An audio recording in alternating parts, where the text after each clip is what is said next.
Faya ayyuhal hadirun usikum wa iyaya bitaqwallah faqad fazal muttaqun.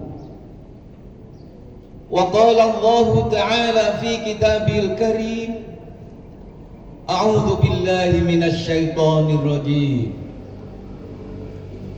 Ya ayyuhalladzina amanu taqullaha haqqa tuqatih wa la tamutunna illa wa antum muslimun.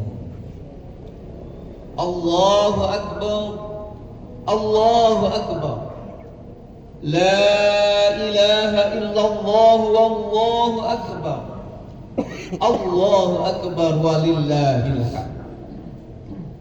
Jamaah sholat Id rahimakumullah, marilah kita senantiasa menyadari bahwa Allah subhanahu wa ta'ala telah melimpahkan nikmatnya yang banyak kepada kita, banyak teramat banyak, sehingga kita takkan mampu menghitung karena begitu banyaknya. Sebagaimana dijelaskan di dalam Al-Quran, wa in ta'uddu ni'matallahi la tuhsuha. Jika kamu ingin menghitung seberapa besar kenikmatan Allah yang telah dianugerahkan kepadamu, la tuhsuha, tidak akan mampu. Begitu penjelasan Al-Quran. Sekalipun kenikmatan Allah begitu banyak, tetapi Al-Quran juga mengingatkan kepada kita, walakinna aktsaran nasi la yashkurun. Namun kebanyakan manusia itu kelompok orang yang tidak bersyukur. Wa qalilum min ibadiyasy syakur. Di ayat yang lain dijelaskan, hanya sedikit sekali hambaku yang bersyukur. Padahal di dalam surah Ibrahim ayat yang ke-7 Allah sudah tegaskan, la in syakartum la azidannakum wala in kafartum inna adzabi lasyadid. Bagi hamba Allah yang pandai bersyukur, Allah akan melipat gandakan kenikmatan itu. Sebaliknya, ketika kita kufur, Allah mengingatkan azab teramat pedih.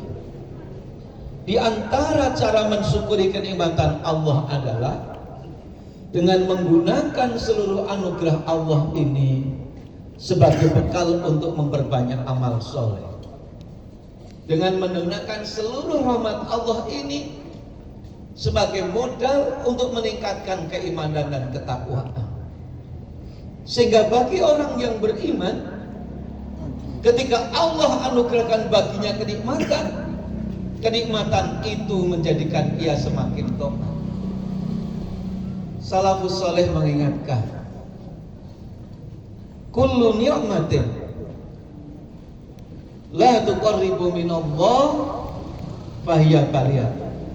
Ketika kita diberi nikmat, tetapi kenikmatan itu tidak mendekatkan kita kepada Allah, maka sesungguhnya kenikmatan itu berubah menjadi bencana. Oleh karena itu, marilah kita gunakan seluruh anugerah Allah ini sebagai modal untuk memperbanyak amal soleh, sebagai bekal menuju pribadi bertakwa. Tentu kita semua ingin menjadi pribadi muttaqin, pribadi yang Allah janjikan di dalam Al-Quran. Orang-orang muttaqin itu yang ia sediakan baginya surga dan ampunan Allah. Surga dan ampunan Allah yang seluas langit dan bumi itu u'iddat lil muttaqin, disediakan bagi orang muttaqin. Orang muttaqin ini pula yang Allah janjikan di dalam Al-Quran akan diberi jalan keluar dari segala masalah yang ia hadapi. Bahkan Allah janjikan rezeki bagi orang muttaqin kadang hadirnya jadi jalan yang tiada disangka-sangka.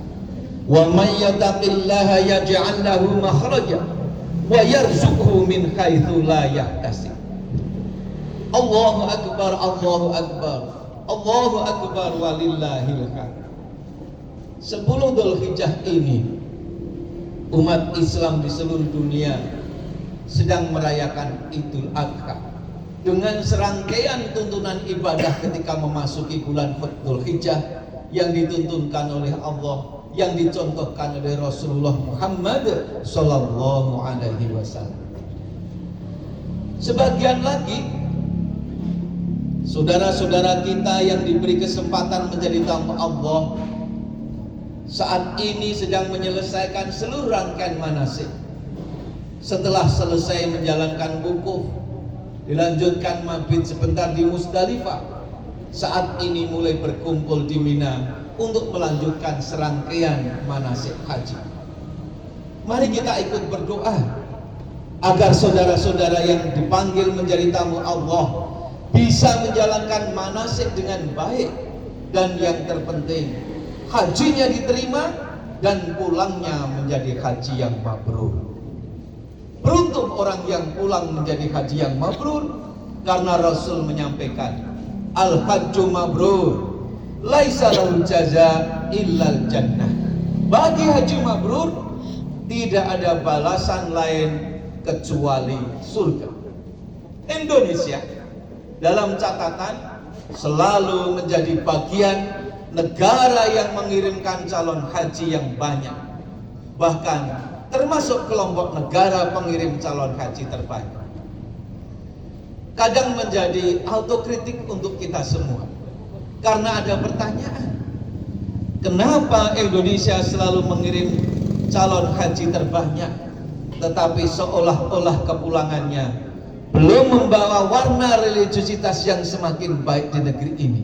Untuk kita berdoa, semoga haji tahun ini yang berangkat, kepulangannya benar-benar membawa suasana yang lebih religius bagi bangsa ini, sehingga bangsa ini bisa menjadi bangsa yang dicita-citakan oleh para pendahulu, yang dalam bahasa Al-Quran digambarkan menjadi baldatun thayyibatun wa rabbun ghafur, menjadi negeri yang makmur yang senantiasa dalam perlindungan Allah Subhanahu wa Ta'ala.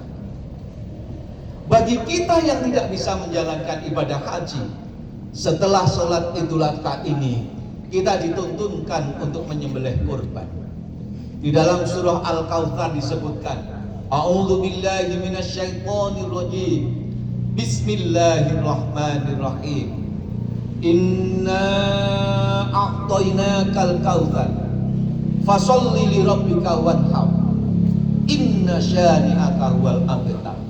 Ada perintah kita untuk menegakkan sholat dan menyembelih kurban setelah Allah menganugerahkan banyak kenikmatan kepada kita. Bagi kita yang mampu tetapi tidak mau menyembelih hewan kurban, Rasul tidak suka kepada orang yang seperti ini. Bahkan dalam riwayat disebutkan, man wajada sa'atan, siapapun yang sudah sampai waktunya bisa menyembelih kurban karena Allah telah memberikan rezeki baginya, walam yudhahi, tapi dia tidak mau menyembelih kurban, maka Rasul menyebut, fala yaqrabanna musallana, jangan sekali-kali ia mendekati tempat sholatku, sebagai ekspresi bahwa Rasul tidak suka kepada orang yang mampu menyembelih kurban tetapi ia tidak mau mengeluarkan hewan kurban. Bagi kita, bisa menyembelih hewan kurban adalah bagian dari amal yang tentu menjadi cita-cita ketika kita tidak menjadi bagian dari tamu Allah di tanah suci. Ibadah kurban yang kita jalani tentu memiliki dimensi vertikal maupun dimensi horizontal. Dimensi vertikal adalah belajar dari cobaan Allah yang diberikan kepada Nabi Ibrahim ketika lama tidak memiliki anak. Kemudian Allah anugerahkan anak. Di saat anak sedang tumbuh, orang tua sedang mengharapkan masa depan bagi anak itu, Allah mengujinya. Apakah Ibrahim lebih cinta kepada Ismail anaknya, atau lebih cinta kepada Allah? Yang luar biasa, Al-Quran menggambarkan kedua-duanya lulus. Maka ketika Ibrahim menyampaikan perintah menyembelih kurban itu, disampaikan kepada anaknya Ismail, Ismail memerintahkan, menjawab dengan kalimat, wahai ayahku, ifkal matu'mal, kerjakan apa yang diperintahkan kepada. Satajiduni insyaallah minas sabirin. Engkau akan mendapatkanku insyaallah sebagai orang-orang yang sabar. Nabi Ibrahim dan Nabi Ismail lulus bahwa kecintaan kepada Allah adalah segala-galanya.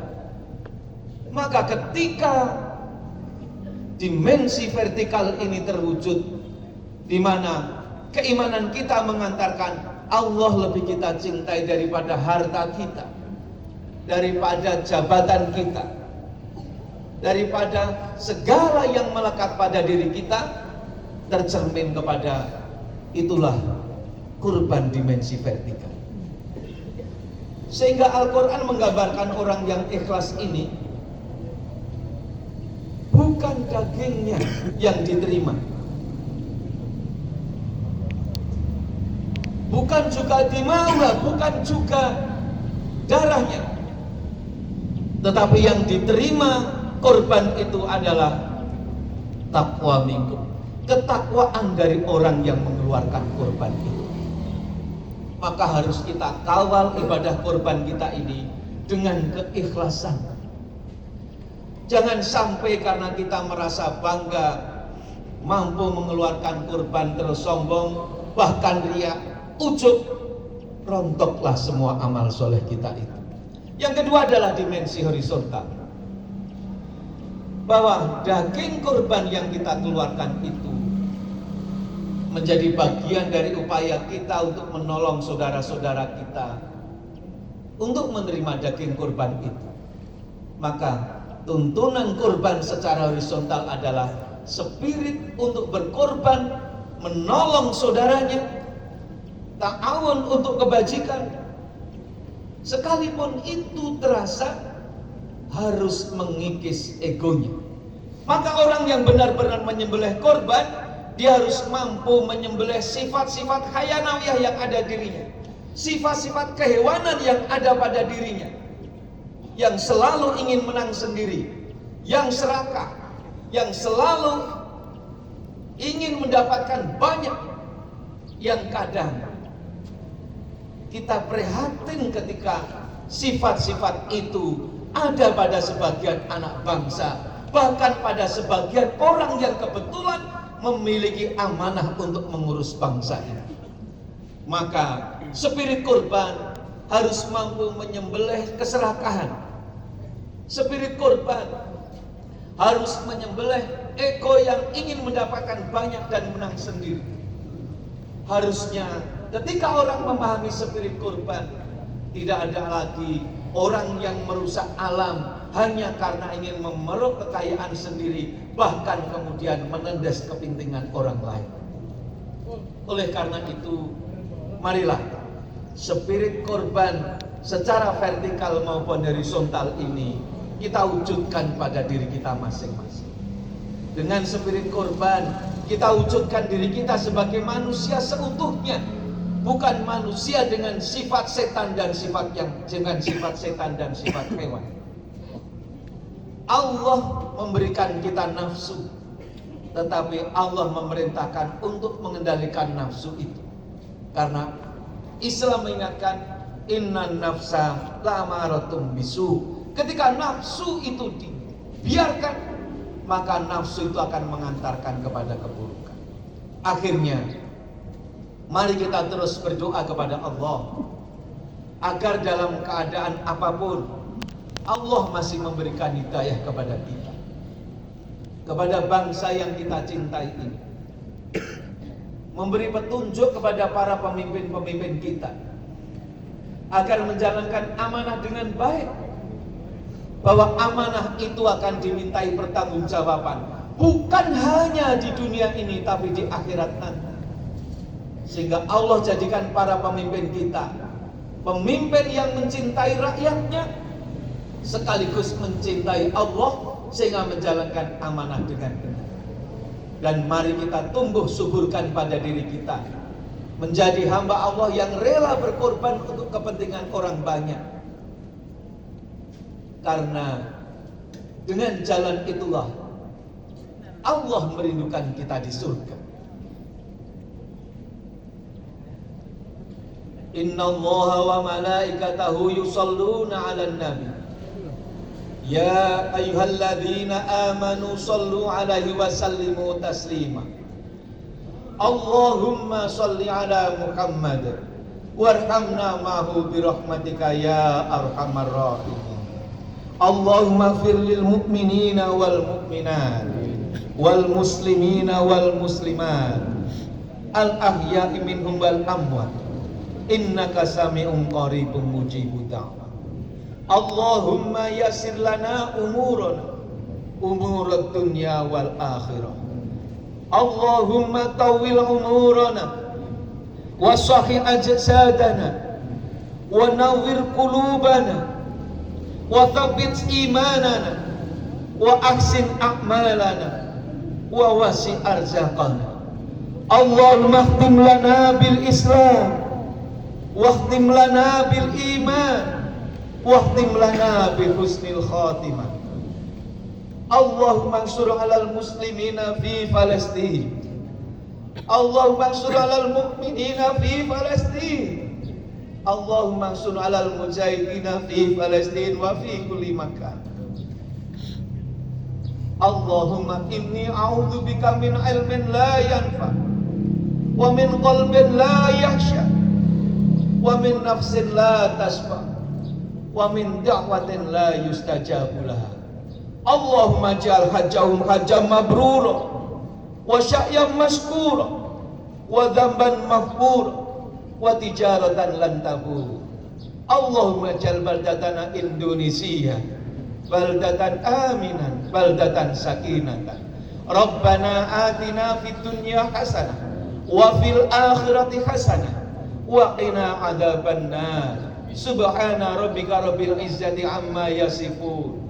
Wassalamun alal mursalin walhamdulillahi rabbil alamin. Allahu akbar, Allahu akbar. La ilaha illallah wallahu akbar. Allahu akbar walillahil hamd. Aqulu qouli hadza fastaghfirullah li wa lakum innahu wal ghafurur rahim. Assalamu alaikum warahmatullahi wabarakatuh.